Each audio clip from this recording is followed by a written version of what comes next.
OK, on va aller au petit segment de Jean-Sébastien. Oui. Allô Bobo, allô problème de peau.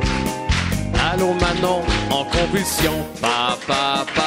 Allô Bobo, allô rhume de cerveau. Allô Jérôme au condylon. Allô Bobo, allô le lumbago. Allô Raymond qui est consomption. Allô Bobo, allô le maniaco.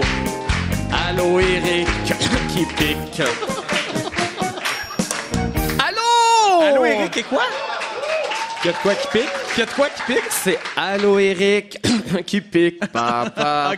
OK. Eh oui, c'est le moment de Allô Bobo, ton encyclopédie médicale à la radio. Aujourd'hui, un sujet qui va intéresser certainement plusieurs personnes, mais permettez-moi, si vous le voulez bien, de revenir sur mon Allô Bobo d'il y a 2 semaines. Souvenez-vous, on a parlé de la vasectomie. Pourquoi?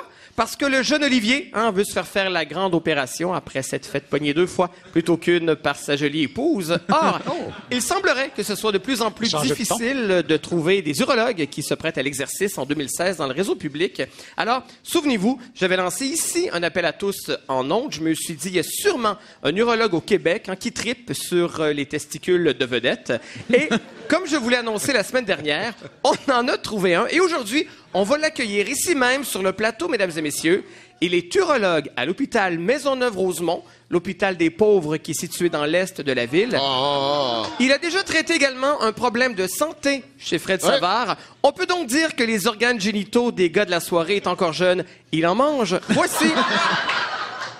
Voici Docteur Julien Letendre, mesdames et messieurs. Bonsoir, messieurs. Bonsoir, Julien. Est-ce qu'on vous appelle docteur? Pardon? Est-ce qu'on vous appelle docteur? Vous pouvez m'appeler Julien, il n'y a pas de problème. Docteur. Allez-y, Jean-Sébastien. Allô, docteur. Vous souvenez-vous de cette émission-là, oui. Eric? Allô, Non. docteur? Allô, docteur? Non. C'est un téléromans sur Radio-Canada. Alors, dites-nous pourquoi vous avez accepté... Il te coupe ça court. Ça m'a échappé complètement. Pourquoi vouloir stériliser notre bon Olivier comme un vieux matou? C'est lui qui va décider s'il veut se faire stériliser. C'est une procédure qui est assez simple, qui est assez banale à faire. Ça prend à peu près 20 minutes à faire. Généralement, je prends le temps de discuter avec les patients pendant ces 20 minutes-là. On n'est pas chez le dentiste. Probablement, je vais mettre la radio pendant que je fais la vasectomie à Olivier. Mais donc, c'est une affaire de rien, là. C'est pas une affaire de rien. Évidemment, toute procédure, toute intervention a son lot de risques. C'est quand même une intervention à faible risque. Ça se fait sous anesthésie locale. D'ailleurs, Jean-Sébastien, vous aviez très, très bien expliqué la vasectomie la dernière fois. C'est très bien. Donc, on récupère le canal famille. Vous avez vu énormément d'organes dans votre vie? Énormément, Est-ce que vous avez déjà fait le saut? Je sais pas, moi, un double, là, qu'on appelle? Je sais pas, quelque chose qui était fascinant. On en voit de toute nature. On voit des hommes et des femmes. C'est pas toujours dans des bonnes conditions. Il y a des vasectomies aux femmes aussi? Non, mais maintenant, c'est la plus ligature. aussi genré qu'avant. Non. Mais je suis curieux, pour un ami, là, avez-vous des trous dans les prochaines semaines, dans votre horaire? En fait, la vasectomie, on s'entend que c'est pas quelque chose d'urgent ou de médicalement Ça dépend indiqué. Pour qui, c'est un choix. Ça dépend pour qui, effectivement. Mais donc, on a l'accès au plateau technique est assez limité à l'hôpital, parce que c'est partagé avec l'ensemble des chirurgiens. Donc, pour avoir un temps disponible, si je fais une vasectomie, c'est que je suis pas en train de faire, par exemple, des examens diagnostiques pour trouver des tumeurs de vessie ou autre chose. Fait qu'il faut prioriser. Là, mais il y a des vasectomies plus importantes que d'autres, là. Probablement. Voilà. OK, parfait. Non, mais c'est juste comme ça. Chez les personnalités publiques. Dernière question, évidemment, docteur. Si Olivier veut refaire sa vie, évidemment, avec une plus jeune, dans 10 ans, est-ce que vous pouvez faire quelque chose pour lui après? Plutôt avoir en tête que c'est définitif, mais effectivement, on peut reconnecter, mais plus le temps passe... c'est pas définitif. Ça se fait sous microscope, sous anesthésie générale, puis encore là, c'est pas une priorité, donc ça peut prendre un peu de temps avant que ce soit fait, mais c'est faisable. Parfait. Alors, ça va se faire quand, exactement? Dans la cuisine du Roger. J'ai mes instruments dans la voiture. Merci beaucoup, docteur. Restez avec nous, si vous le voulez, le restant de la chronique, parce que, comme on s'est parlé sur Facebook, vous m'avez dit, un urologue, ça s'occupe, entre autres, de circoncision, de torsion testiculaire et de fracture du pène. Alors, je me suis dit, dans le cadre de Allô Bobo, je vais profiter de votre présence pour faire ma première spéciale pénis. Spécial pénis. Et oui, C'est notre toute première spéciale pénis. Alors, vous c'est pas interviendrez. notre, c'est votre spécial pénis. Ouais, je veux pas être inclus dans votre spécial pénis. J'ai rien à faire dans ce spécial pénis. Alors voilà, donc je vais vous parler un peu des pénis. On va dire pénis parce qu'on est quand même ici à Radio-Canada. Oui. Il y a des enfants qui nous écoutent et qui mangent. Donc je vais vous parler du pénis parce que, comme vous le savez, moi des pénis, je connais bien ça, parce que je suis moi-même propriétaire d'un pénis depuis quelques années. On va donc aborder aujourd'hui la thématique en long et en large. Et on va débuter avec un premier sujet qui est évident. J'ai quel âge? Alors... On se rendra pas là. Il y a votre mère qui a bien honte dans la salle. Voilà. Ouais. Alors, on va débuter avec un sujet évident et j'ai nommé la circoncision. La question que tout le monde se pose, évidemment, est-ce que vous êtes circoncis, Dr. Lothar? Alors, c'est une blague, évidemment. Ça intéresse presque personne ici sur le plateau. Tout d'abord, vous devez savoir que les circoncisions au Québec sont rendues, comme vos présences au bureau, Jean-Philippe, de plus en plus rares. De plus les gens ont envie de garder leur petit chapeau. En fait, seulement 3% des Québécois et des Québécoises seraient circoncis ES. Vous devez vous sentir seul, Jean-Sébastien? 3%? 3% seulement. C'est pas un raccord avec la pornographie, évidemment, parce que la pornographie est très américaine, puis on garde son chapeau aux États-Unis. J'en ai aucune idée, je sais pas pourquoi vous me regardez. Voilà. Alors, quand on choisit, évidemment, la circoncision, c'est pour des raisons religieuses, généralement. Certaines personnes pour des raisons hygiéniques. Aussi parce que on veut faire comme le père. Souvent, quand le père est décaloté, on veut que son enfant soit également décaloté. En revanche, la Société canadienne de pédiatrie ne fait aucune recommandation spécifique qui encourage ou justifie l'intervention. Mais il y a vraiment deux écoles. Il y a les pro-circoncision et les anti-circoncision. Ils sont tout le temps en train de s'ostiner.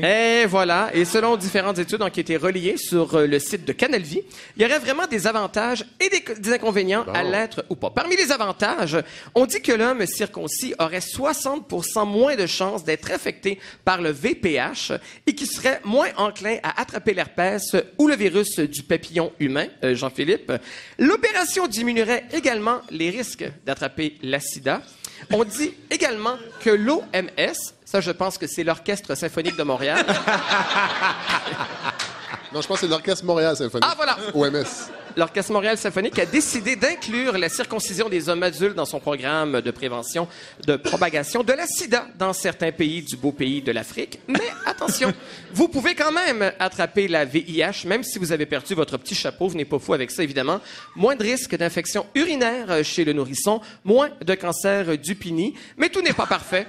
Il y a également des inconvénients. Risque de complications chirurgicales durant l'opération, parmi lesquelles infection, nécrose, saignement abondant, hémorragie, asymétrie du prépuce restant, adhérence, traumatisme chirurgical, extraction d'une trop grande surface de la peau, mauvais résultats, etc., qui vont requérir une nouvelle opération. C'est une opération qui est relativement souffrante, même chez les bébés, contrairement à ce que les gens pensent. On se dit, ils sont tout petits, ils s'en rendent pas compte. Ils ont mal, les petits bébés.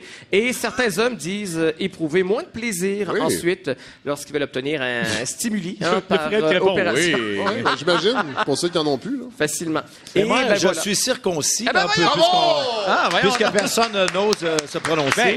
Je fais donc partie du 3% de la population et j'ai énormément de plaisir. Il n'y a aucun problème. C'est vrai, parce que tout à l'heure, on va avoir un nouveau segment sur ça. Justement, ça s'appelle le vu, pas vu. Alors voilà. Mais ce qui est intéressant, c'est de savoir pourquoi aujourd'hui un Québécois, contrairement aux États-Unis, serait circoncis. Pourquoi il serait obligé de le faire? Ben oui. Bon, alors comment je pourrais vous dire ça? Admettons que vous avez une grosse tête et que vous décidez d'aller chez Henri vous acheter un beau chapeau. Mais c'est fermé, Henri. Puis que vous revenez à la maison, puis que vous trouvez que votre chapeau est trop petit, que vous êtes plus capable de l'enlever quand vous voyez une jolie fille. Parce qu'il faut enlever, il faut se Parce qu'il faut enlever le petit chapeau. Oui, c'est ça. Comme alors, quand on va à la messe. Alors, là, évidemment, votre chapeau pourrait se déchirer. Votre chapeau pourrait se mettre à saigner, etc. Alors, c'est là que... C'est visiblement un chapeau en feutre. Alors, à ce moment-là, vous désirez évidemment vous promener tête nue. Eh bien, c'est pour ça, dans ces cas-là, la circoncision. Évidemment, si vous devez vous faire circoncire pour des raisons médicales, ça va être gratuit, ça va être payé par la carte soleil.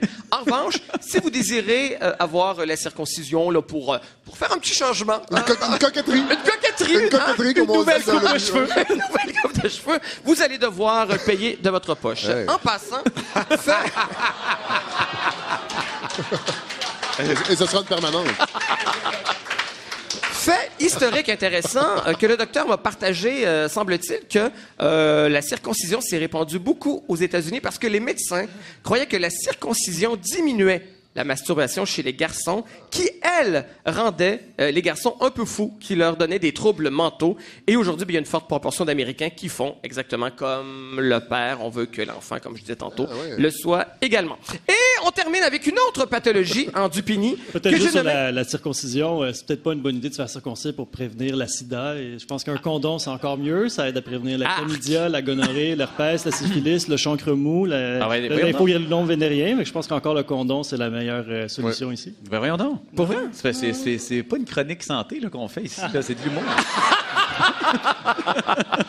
Je vais courir à la pharmacie après l'émission. Exactement. Et on termine notre spécial Pini avec une autre pathologie, la fracture du Pini. Ben non. Ben oui. Semble-t-il, selon le bon docteur Letendre, que c'est possible de se casser le petit lion. Hein? Se casser le pénis, c'est assez rare, mais quand même, ceux à qui ça arrive, il paraît que c'est pas agréable. Parlez-en à un ami à moi, le comédien Jean-Philippe Barry-Guérard, que vous pouvez trouver sur Facebook. Alors, à quel moment ça peut arriver, cette fracture-là? C'est quand vous faites faire à votre pénis un faux mouvement, Jean-Philippe. Quand on exerce sur lui une pression anormalement importante et qu'on l'amène à se courber. Là, vous avez suffisamment d'imagination pour savoir dans quel contexte ça peut arriver. Oui. Au racquetball. Le golf. On est à la radio, je peux pas tout dire, mais je vous ai quand même préparé un document Snapchat informatif pour les intéressés. Vous me le demandez, c'est un document que je pourrais vous fournir un peu plus tard. Évidemment, quand ça arrive, cette fracture-là, semble-t-il que pour vrai, on entend un crack. Ben non. C'est vrai, un pop. Oui, Voilà, un pop. Pour vrai? Oui. On m'a raconté. OK, c'est ça. Je faisais un test. La verge devient bleue, hein? Et on invite évidemment la personne à se rendre à l'urgence pour faire... Qu'est-ce que c'est ça, ce bruit-là? Ben, c'est les gens qui ont peur, Jean-Sébastien. Voyons donc, les gens échappent leur verge. On s'en va à l'urgence pour faire sortir le sang qui est poigné là. Évidemment, moi, j'ai toujours quelques petits conseils pour éviter la fracture. On suggère toujours une bonne lubrification, hein, docteur? Et on évite de vouloir reproduire dans l'intimité tout ce qu'on voit sur ces tumblers, évidemment. Et c'est ainsi que se termine notre toute première spéciale Pini.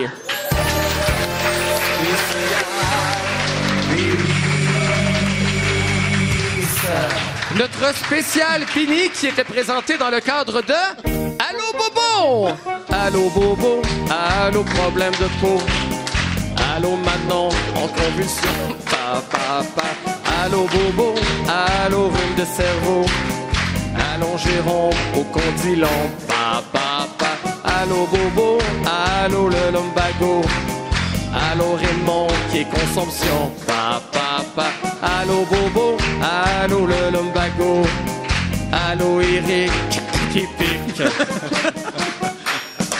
Au revoir! Merci, Jean-Sébastien.